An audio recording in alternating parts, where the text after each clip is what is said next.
ชิ้นสันคอแบบสำราญหน่อยนึงอันนี้ก็เป็นตับหวานกันเนาะทุกคนแต่ว่าตับหวานแบบมีแต่ตับหวานเลยเนาะนี่ก็ผู้ใดอันนี้นะนี่กล้าสดน่ารักเมื่อเรามาเจอกันเนาะขอโทษขออภัยในความว้าวุ่นเนาะทุกคนเพราะหลายคนกับมีมารยาทเนี่ยเนาะฮายสบายดี FC พ่อแม่พี่น้องประสุขสุขคนเด้อจ้ายินดีต้อนรับเข้าสู่ซองเมตตี้สะพายบ้านสวนเหมือนเดิมเด้อมื้อนี้เฮาสิพากันมาเฮ็ดบัตรประจำตัวเนาะทุกคนมีแต่เมตตี้ผู้เดียวเพราะว่าเมตตี้เฮ็ดใบแจ้งบ่แม่นใบแจ้งเกิดเลยเด้เพราะเมตตี้อยู่สัมมโนครัวอยู่บ้านเนาะก็เลยได้มาเฮ็ดอยู่เซโนอายก็ได้เอาสัมมโนครัวออกมาฝากไว้ในร้านอลิศเนาะเฮาสิไปเอาสัมมโนครัว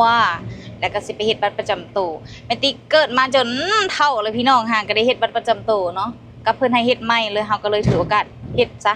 ของอารันก็เฮ็ดแล้วอยู่บ้านเนาะเฮ็ดพร้อมอลิตามื้อนี้เฮาก็ได้มาเซโนแล้วก็สิมาเฮ็ดแค้วเลยแล้วก็สิมาเฮ็ดบัตรประจำตัวเนาะให้มันได้หลายเวียกเนาะมาเบิ่งดูหานผู้สาวนี่สาวอลิตาตีบค่ะเฮาสิมาแวะเอาสัมมโนครัวน้ำน้องก่อนแล้วก็จังสิไปเฮ็ดเนาะทุกคนเนาะสิฟ้าไปนี่แหละเพราะว่าตอนนี้มันก็เป็น3:00 นแหละโมงการเขาเจ้าก็3:00 นปลาย2:00 นก็อยากเลิกแล้วได้เนาะพี่น้องเฮามาค่ำมื้อนี้มาหลายคนแน่นกกับอีหยังเพิ่นก็ไปแว่เฮือนพี่น้องเพิ่นเนาะเฮาไปส่งเพิ่นแล้วเฮาก็สิมาวิเฮาต่อ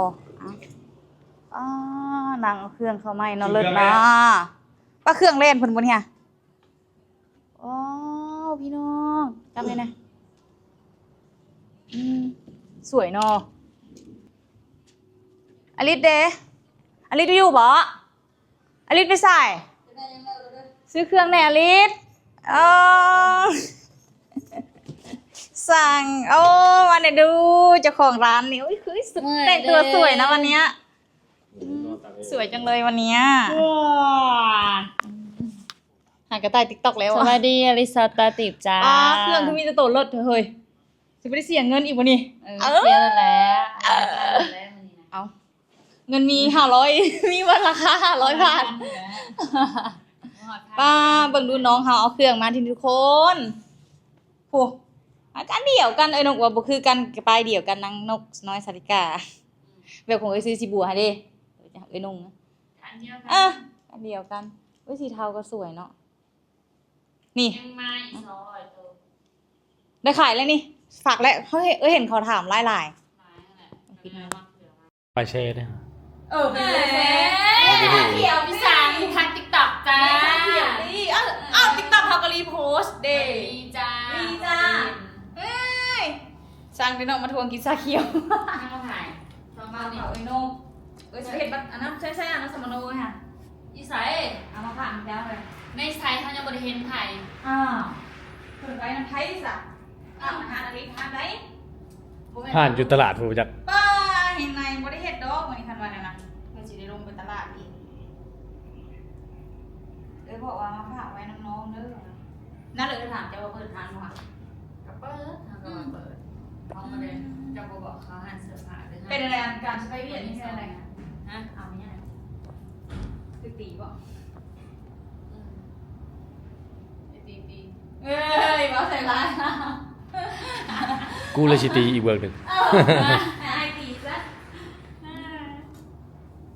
โอ้ยยังไปยังมาเจ้าของช่องนี่สวยเนาะบนเสื้อเพราะว่าไหนอันนี้ก็สวยเนาะ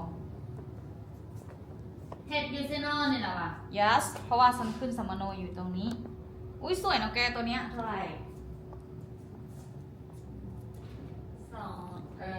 320มันเอาซองอะไรกินฮะส่งนะจะหลงซื้อ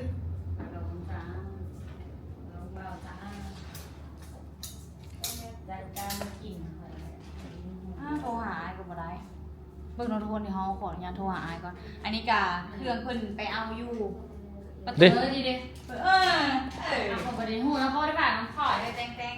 อันนี้แม่นเครื่องเพิ่นไปเอาอยู่ประตูน้ำแล้วเพิ่นก็สิทัวร์โตเวียดนามแม่นบ่แล้วเวียดนามมันรู้จักคนเอาแล้วอีก3 มื้อบอก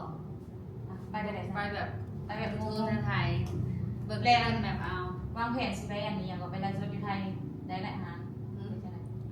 ไปไลฟ์สดอยู่ไทยฮะอาจจะยังแต่ก็เห็นแล้วเขาเห็นได้น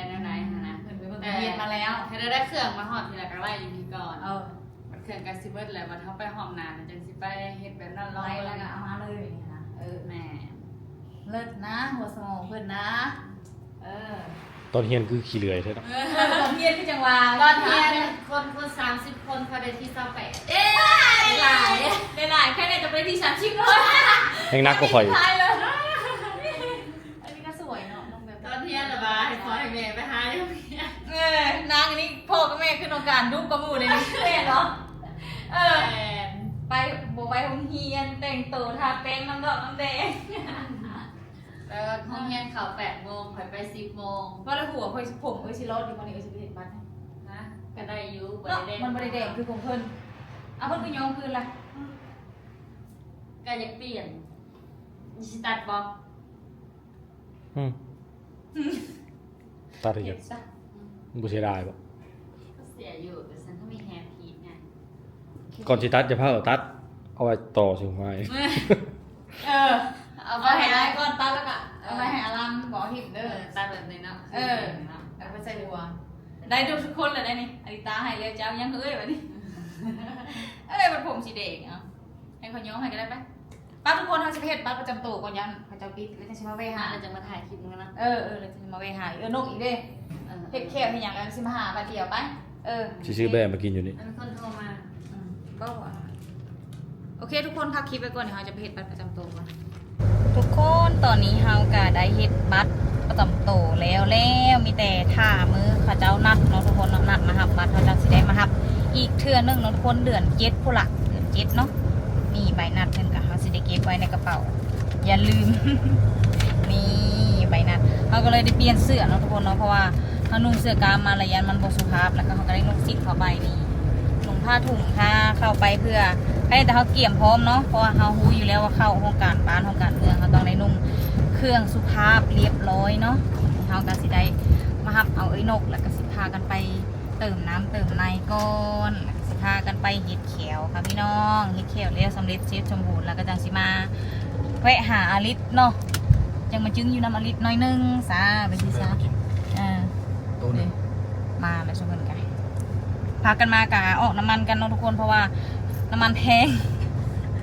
ออกซอยกันแล้วหนูก็ไปไว้แล้วเนี่ยเขากวักอยู่ไปเลยโอ้ยไอ้งา เอาไอ้นกบ่ได้ออกกันน้ำมันบอก บอกคนประเทศสาวไทย ไปสไปไปบ้านน้ำมันโอ้ยรถเพิ่นก็ได้เนาะเวียนลงได้ทีจ้ะได้สิมาแม่ เราจะมาแหวเด้อเนี่ย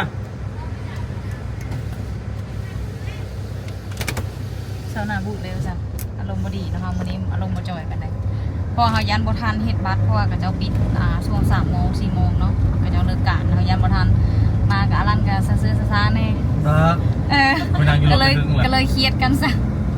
อย่าเลยเครียดแล้วก็เศร้า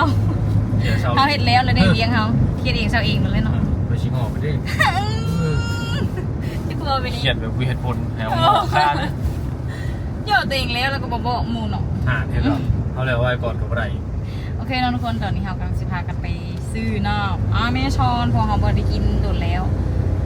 โดนเขาได้มาเวียพุ่นแล้วเขาจะได้มากิน ค่าอเมซอนเนี่ยคนละจอเลยแต่น้ำมัน ค่ะเลยอลีได้น้ำมันหลายลิตรแต่ก็ย่างทุกคนน้ำมันลดน้ำมันคนไปพร้อมๆกันโอเคน้องทุกคนเดี๋ยวเราสิพักกินไปก่อนนี่ทุกคนตอนนี้เราก็ได้เฮ็ดแขวแล้วเรียบร้อยเลยเด้อพี่น้องไปหาแมวกินก่อนแบบนี้เขาได้ปะอามีไว้นำไม่ยาเนาะเพราะว่ามาเฮ็ดเรียกหลายแมวก็เลยอยากเอาอามีมานำรถอะไรหาคุณเนี่ยเครื่องเสียเกียร์สะดุดก็น้องอามีมานำนี่ว่าวุ่นนะแท้น้องทุกคนเนาะเดี๋ยวเขาจะพากันไปกินข้าวน้องทุกคนจะพากันไปกินอย่างก็ปิ้งแบะว่าซ่านอลันจะกินปิ้งแบะซอยจูแบะบ่แกะอยู่ไทยเพิ่นคือสิบ่กินแล้วเนาะกินบ่อยู่ไทยเขาเจ้ากินแบะบ่ กินบางพื้นที่ บ่บางพื้นที่บ่โอ้เดี๋ยวเขาจะพาไปเบิ่งเมนูปิ้งแบะอยู่ลาวเนาะทุกคนว่าสิเป็นแบบหน้าตาแบบใดคืออยู่ต่างประเทศบ่หรือจังไดเนาะทุกคนเนาะเขาจะพาไปเบิ่งเลยเพราะเขามาแต่ละเทื่อเขาก็กินแต่ว่าเขาบ่ได้ถ่ายให้เบิ่งเนาะพอมีเขาสิถ่ายให้เบิ่งว่ามันสิเป็นจังใดพี่น้องตะกี้แม่นตีก็บ่ได้กินเด้ ไม่ดีสกินตับดิบ บ่ จูเบะมาทุกคนตอนนี้เราได้ฮอนฮานปิ้งเบะจูเบะแล้วเด้อเอ้าตาบานมานี่สั่นคอบ่ ครับ เอ้าคือป่นกันไปนี่เลย ไปนะ บ่โอเค ลืมเมนูบ่นี่อันนี้ซื้อมาจากไหนนี่ค่ะเอ้า ก็ได้ บ่อันนี้เขาซื้อมาจากไหน ตับบาน อันนี้เขาจะเอิ้นว่าตับหวานเนาะทุกคนเนาะมีตับแล้วก็มีซีนเนาะป่นกันเลยนี่พี่น้องคือกันอยู่บ่คือกับอยู่ต่างประเทศอยู่บ่จ้ะพี่น้องแล้วก็มาต่ออบเนาะแต่ละคนก็กินงับๆอยู่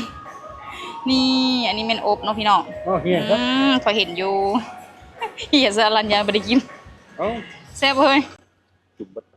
แซ่บบ่นี่ซอยอันนี้จับเบิ่งหน่อยจำตับเบิ่งหน่อยค่ะ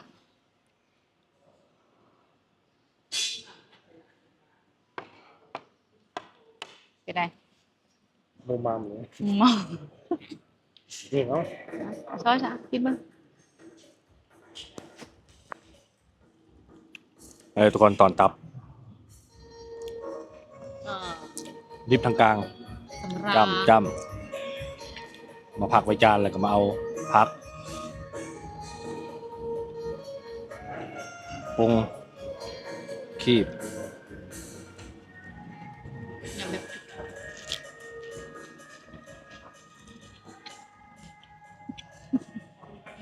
สุดยอดนอนซิมวันนี้เอามากันอยู่3คนนะวันนี้เอ้า ผักเทศต้องดี ซิมตัวไหนดีซิมตับก่อนเอาไป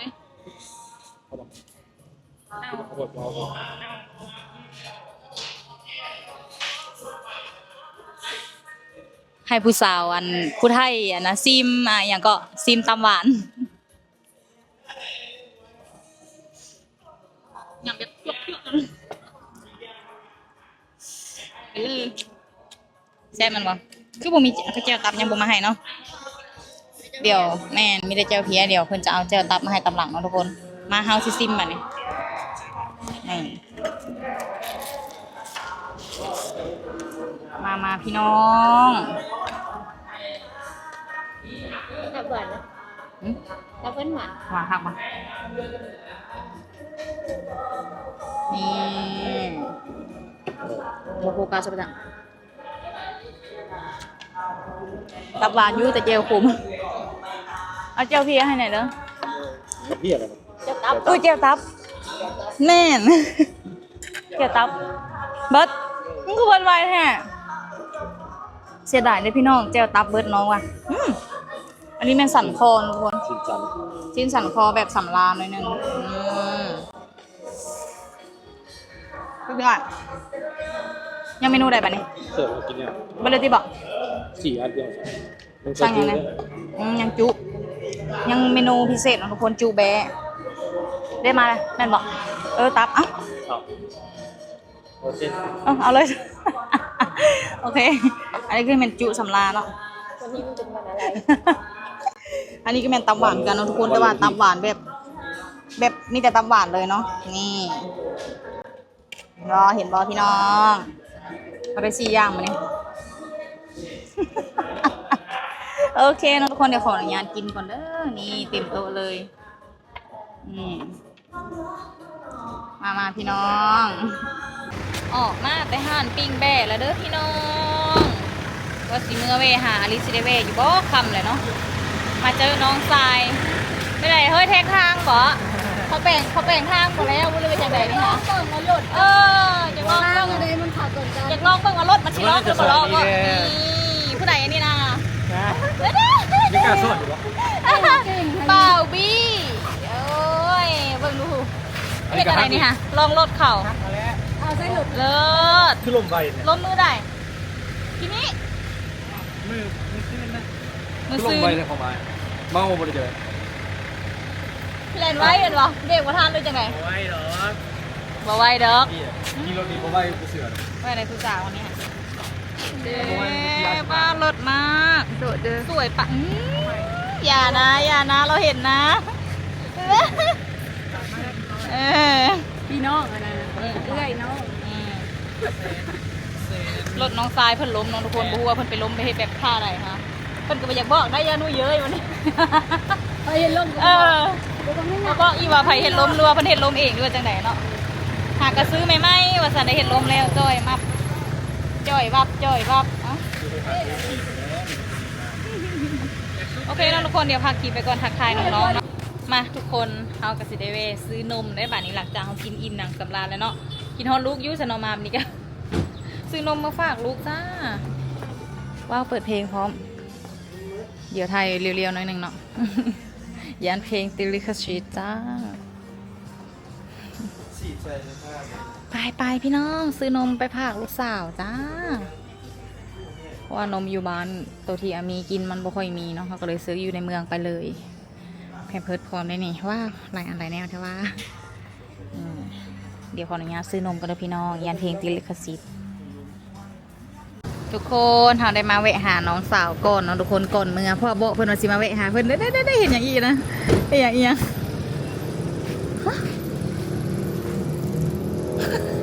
คืออย่างจะว้าวอย่างวนชีอยู่บับทางในพุ่ง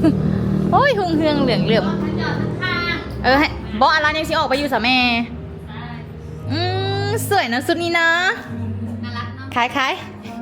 เลย ใช่เลยอย่าว่าได้ขายตัวนี้นุ่งนี่บอกแล้วในหุ่นก็มีเพลงจังหน่อยบริโปรโมทฮานให้ได้นี่ดิน้องคอยโอ้เป็นการเป็นงานเนาะเอ้าเขาไปแล้วปะนี่ประเทศไปแล้วว้าสถานกระทายวังนึงนี้สัตว์ว่ามันสวยเดี๋ยวฉันจะมาแจ๊ะกันยังอยู่ไว้อยู่บอกมาเนาะมีอยู่มันเบิร์ดเล่นถ่ามันเบิร์ดเล่นเป็นถาม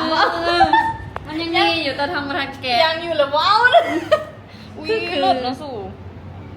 น่ารักน้องสาวเก่งมากเบิ้งไม่ปินไม่นี่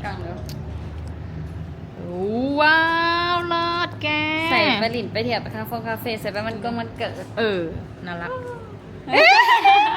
เมื่อเรามาเจอกันวะไม่อยากจะเจอกันเลยจัดนวลจัดนี่เอาลูกค้ามาให้นี่ตลกนะสะยังกินเบียร์อยู่เฮือนอันนั้นผู้เบาเก่าเฮือนสามีเก่าเพื่อเด้เพื่อนว่าอยู่ผู้ใดเกิดลูกอันของไอวิลี่อะไรแล้วจะให้เขามาซะสิท่าอยู่นี่แล้วท่าเขาอยู่นี่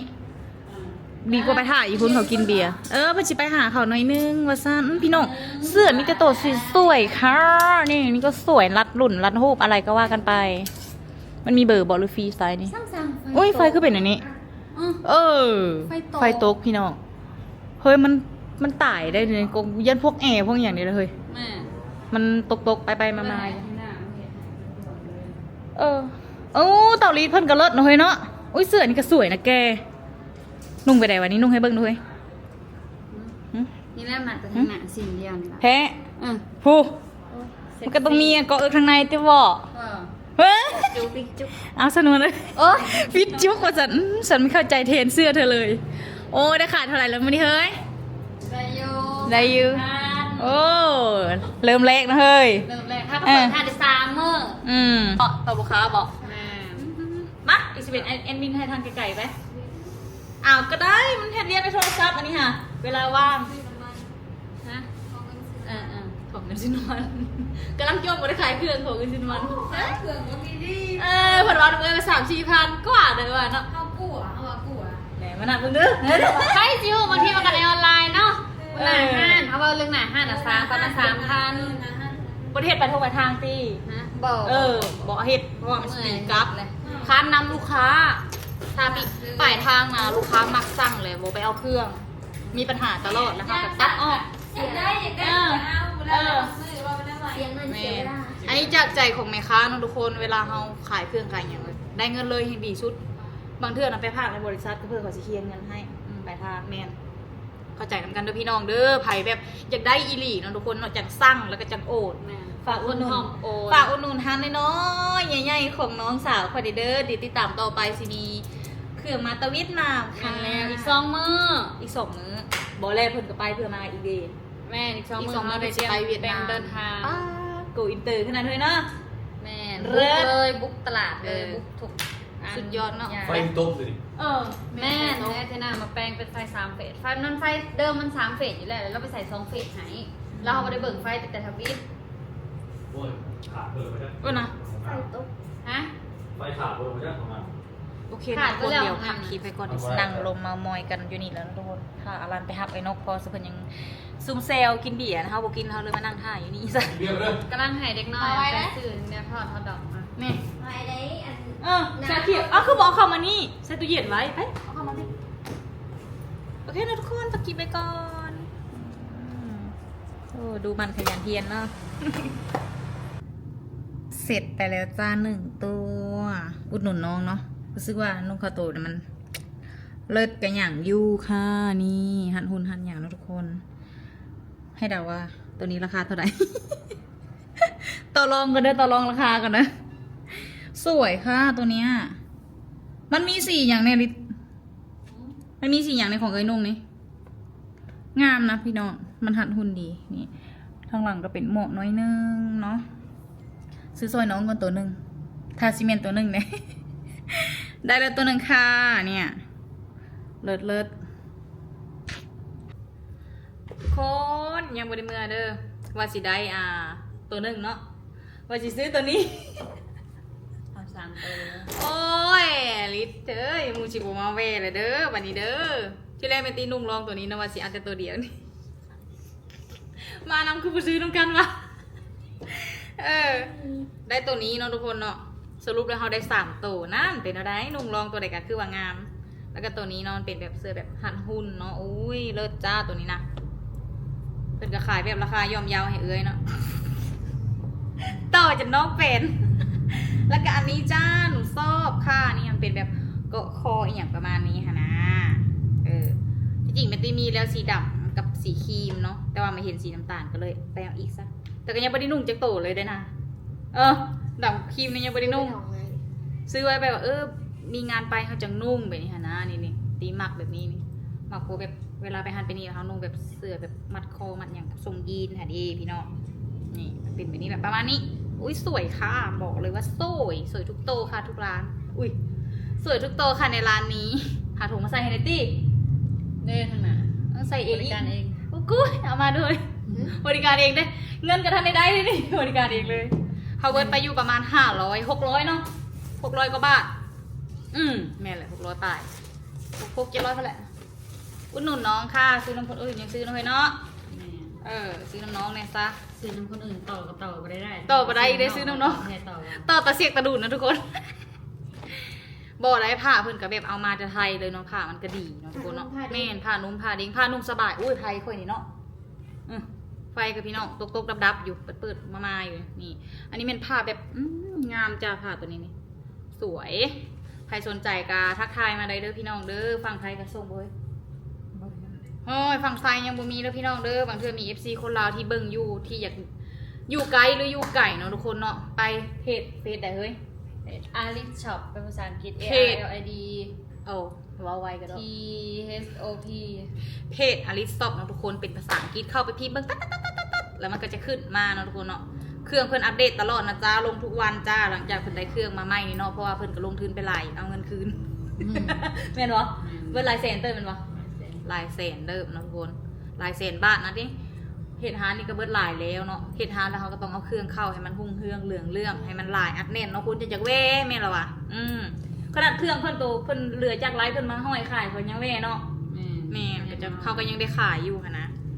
เพิ่นมาถึงทางแล้วเนาะต้องว่าให้น้องขายไปเรื่อยๆฝากทุกคนอุดหนุนเด้อทุกคนเด้ออุดหนุนน้องสาวเพิ่นแน่ตัวน้อยๆดำๆตัวน้อยๆตาดำๆนี่ได้ไปเลย3ตัวค่ะแต่เงินยังไม่จ่ายจ้าติดหนี้อุ้ยติดเดบะ เมื่อวันแทนเลยโอนมาด้วย ป้าพี่น้องว่าสิได้เมื่อก็บ่ได้เมื่อเนาะบาดนี้ตาย สวยอยากได้เสือนี่ก็ อลิสมามึงด้วย เข้าว่า บังแน่พาหมู่มาอุดหนุนนี่ ตะลิงตะลิง ตะแพงนางอลิสเดี๋ยวให้แม่ตีให้เบิ่งเนาะ แม่นควร ใส่ไปปฏิบ่สนับสนุนขนาดเลย ซื้อแล้ว นี่ทุกคนแม่ตีบ่เคยนุ่งเครื่องแบบนี้จ้าเถื่อเด้อ ได้แต่แพง คือเนาะ บอกให้ขอใส่ตัวนี้ไอ้นั่น คือบ่พี่น้องเบิ่งใครคิดอยู่คือบ่ทุกคนแม่ตีนุ่งเครื่องแบบนี้นี่ระหว่างที่รอเนาะ จอยมอกกับกระโปรง ป้าเบิดหลายโตเลยได้นี่เบิดหลายเลยเด้อพี่น้องนกกระหากระมาเนาะโห คือบ่ บ่ได้ดิมันบ่ได้ขายไป เออ จะขายเฮา อลันคือบ่ลัน คือ อลีได้ สิ เดี๋ยวจับกล้องให้ค่อยแน่เนี่ยค่อยสิเบิ่งตัวเองอะสมมุติว่าจะให้ค่อยซื้อมันบ่ พี่หน่อยบ่ได้ อลี อืม น้อยอลีให้เขานุ่งอยู่บ่เลยนี่ ก็คืออยู่ คืออยู่บ่ ลงโคกับมันถ่ายคอนเทนต์แล้วจ้ะ แบบว่าขอเห็นเลยป้าไฟกับตกพี่น้อง ถ่ายโปรโมทอะไรเจ๊ นี่ไปตีนุ่งเสื้ออันนี้แล้วก็ส่งลายเสื้อเนาะพอดีมันเข้ากันทุกเสื้อเลยนี่เอ้ยงามดีเนี่ยแหละรู้สึกว่าโบเคยนุ่งเสื้อสไตล์นี้แต่ว่ารู้สึกว่าถึกใจเนาะอุ้ยเสียงหมามาดูเสียวะสั่งแห้งเลยก็ได้หยอกกันนะพี่น้องเด้อดีสั่งแห้งโอ้ยอยู่หนีเด้อป้ากับป้าเด้อ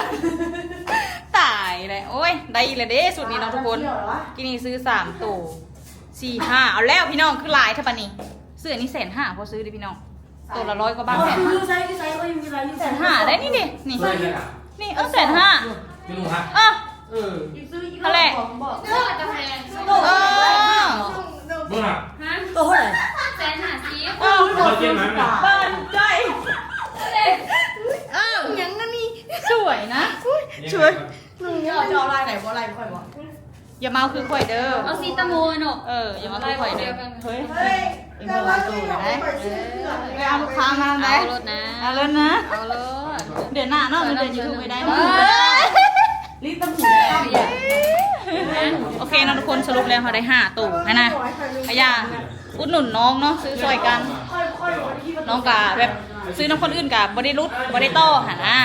แต่ซื้อน้ำน้องน้องกะรุดให้ประมาณนี้เนาะซื้อคนกันเองเลิศ เอาหมักเอา ๆไปได้ละคืออยู่อะไรคือแท้บอก เด็กงาม เห็นหน้านี่งามค่ะเห็นไรค่ะเนี่ยเมื่อเรามาเจอกันบอกกันก็คือลี นี่ เนาะ เสือเสียว บอกความ บัที่หัวเพิ่น เจ้าเคยเห็นเลยนุ่งสุดสไตล์นี้บ่ บ่กระโปรงสีแดงนี่ก็ได้มาแล้วขยองงาม เนอะ คือหาเห็ดดากแล้วนึงแง้มดากนี่ก็แหละบ่ อลิศว่าบ่เคยเห็นแม่ตีนุ่งสุดแม่ตีนุ่งแบบนี้อย่าขึ้นนางน้อยอลันวะ สไตล์เดียวกันมา เทดีเนาะส่งกับบริยาวแหงเนาะเพราะคนตีอะดิเดี๋ยวใส่เกือบสูงหน่อยนึงอุ้ยคือเนาะพี่น้องเนาะ มาเบิ่งกันว่าแต่ละคนได้จักโตจะได้จักโต น่าจะได้2นี่ 2ตัวนี้เบิ่ง เลย ผมคอยได้5ผู้เดียวโอเคจบ เป็นตะกี้ได้นั่นแหละ มาเบิ่งไอ้หนุ่มได้จักโตป้านางงอนเอาเงินได้ให้นะ ได้แสนไปหมด นะ หมดที่5แสน ได้จักโตเจ้านะ 8อันส่ง2ตัวครับ880เสื้อแล้วมัน5,500จ่ายแต่150,000 850เป็นเดือนนึง ตัวก็ติดหนี่เฮ้ย ป้า3ใบนับจนเมื่อยเลยเนาะ เป็นหวังใครเองเหมือนนี้นับจนนิ้วหลอก นับจนนี่หรอกโอ้ควรรู้สึกเลยได้นี่เนียบจนนิ้วหลอกเลย ก็บ่ได้ว่าตัวเองบ่มีเงิน ว้าระดับเจน นับอยู่กับเหาะอยู่แล้ว เอาดีๆจะได้จักโต ได้3โตเงินเหลือ500,000นี่ ไอ้นกได้3จอยได้2อันนี้ได้5อันนี้ได้ทำไมเธอไม่เอา ส่งค่าสั่นตรงนี้มีแล้ว หัวมันชิด้าเลยไปดีได้นุ่งสุดอันนี้เนาะทุกคนนี่สินุ่งมาเลยได้ ดี ไม่ต้องซัก ลูกไผ่บ่ลูกอันนี้ลูกหา โอ้สรุปเลยจะไปขาย10โตแล้วจังนี่มันบอก ส้มขาครึ่ง หมู่เดียวนี่ก็ห้าแล้ว 300 เลิศเนาะทุกคนเนาะนี่ ส่งขายา หนังซุ่มเซลกันก่อนหน่อยหนึ่งจังสิออกเมืองจ้า จ่ายเงิน SM มี โอ้หลังจากซอบเสื้อผ้าแล้วเนาะมันลิ้นนั่งนับเงินเลย 200,000เป็น270 โอ้ยเจ๊วะนี่ เหลือเงิน3 เมื่อนี้กินต้มมีดดิเอ้ย จังซั่นแหละ ปาร์ตี้โอ้ยิ้มหวานเลยนะเห็นไหมหมานอะไร มาอูซาอยู่เอลี่แล้ว ยังแต่ผู้ถ่ายคลิปแล้วยังไม่ได้จะกิน จ้าจ้า ติดหนีค่ะ บ่อายบ่เพิ่นเว้าสิหมู่ว่าบ่อายบ่อายบ่บ่อายบ่ จ้า โอนแม่พี่สังเมื่อก็บ่ได้ ตอนนี้น่ะ อี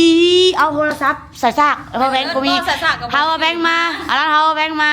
แต่สักก็ไม่ได้ถือมาโทรศัพท์กับเบสเบิร์ดเงิน ปานนั้น เงิน ปาน อยู่ในบัญชี บ่ปานน่ะว่าสิหมู่ว่าเงิน150,000นับจนมือล็อกก็เพิ่นบ่อายเพิ่นจะพันเลยเพิ่นน่ะ จ่ายอยู่มีอยู่เงินน่ะแต่ยังบ่ได้จ่าย โอ้ยอย่ามาต่อยกูนะ ให้เวลา อุ้ย แน่ให้เวลาทำใจได้รู้สึกว่าซื้อหลายดินี่ เงิน2ล้านเหรอ ผู้เดียวนี่นะ เด้เงิน2ล้านเหรอเงิน3แฉกในเมือง เอ้ย เงินเนาะ สรุปแล้วคือว่าทุกคนในคอมเมนต์มาแน่นี่นะ คือบ่ ว่าคือได้ว่าคือนังน้อยว่าฉันได้ บ่เป็นนั่นคือในหัวอย่างยันเสื้อ เขาเปลี่ยนสไตล์ บ่ เนาะ เสื้อ หนา บ่เสื้อหมานี่ อุ้ยซื้อดึงหมาสิมานี่ บ่เสื้อตายมันสิออก โอเคโอเคมาทุกคนตอนนี้เขาก็ได้ลาเมื่อโอ้เจ๊จ่อยเห็นแล้ว500 บาทเลยบ่ได้ค่อยได้5ตัวผู้เดียวไปเนาะแต่ยังบ่ได้จ่ายพร้อม โอเค อีหลี บ่อายเนี่ยบ่ลูกเจ้าของตลาดบ่อายเนี่ยบ่เมียติดหนี้พันไปอันนี้ค่ะอันอ้าวอันนี้ค่ะพนักงานไหนพนักงานลูกเจ้าของตลาดแต่ติดหนี้แค่450450 บ่อย่าไปเยอะ เพิ่นว่าคนมีเครดิต เออ เครดิตเกินถ้าอื่นเขาบ่ให้ดอกเขาไง ถ้าทุกคนทำกันได้จัดการมาสอบบัญชีเงินแล้วเนาะเมื่อให้จะโอนให้น้องจ้าหนูไม่โกงหรอก กินท่าเบิ่ง ถามมาลืมราคาก่อน เด้อน้องมาเทือนชมให้น้อง บ่ถามมาลืมราคาก่อน มาลืมด้วยป้าบันไดทุกไปข้างแน่เลยคนไทยมาเพิ่มคนนุ่มเขานี่ บ่แม่นอะไรเห็นบอกเขาถือป้ายไว้จบเจือนแล้วแล้วก็หน้าโตหั่นน่ะ เพิ่มอยากให้พอแล้วสุดมันบกขึ้นเป็น6 3ฮะอู้10โตเลย ค่อยพันกว่านะค่อย คอย500พนักเจ้า6,000 บาทหลังไม่ติดเท่านั้นหลังไม่ติด 180บอกใจห้า เจนกว่าทานโอเคนะทุกคน เหลือ300,000เฮ้ยเอิญมาจ้างข้าวเบียร์ให้หน่อยเฮ้ย ขอโทษขออภัยในความวาวุ่นนะทุกคน เอ้า เว้ยปิดคลิปขอโทษขออภัยในความวาวุ่นนะทุกคนเพอหลายคนกับบ่มีมารยาทแน่เนาะคิดดื้อค่ะนะว่าเป็นอย่างว่าหยอกกันเด้อพี่น้องเด้อเพราะว่าคนลืมกันเนาะ เสื้อโลด มาเฮานี่เมตตี้ก็สิขออนุญาตปิดคลิปกันเด้อฝากทุกคนกดไลค์กดแชร์กดติดตามหน่อยเด้อที่สำคัญคือเบิ่งโฆษณาซอยนี่บ๊ายบายค่ะอุดหนุนหาน้อยๆของน้องไปนี่เด้อ มีหลายเสื้อแล้ว อยู่ในอ้อมกอดเสมอดวงใจเสมอจ้าบ๊ายบายเจอกันคลิปหน้า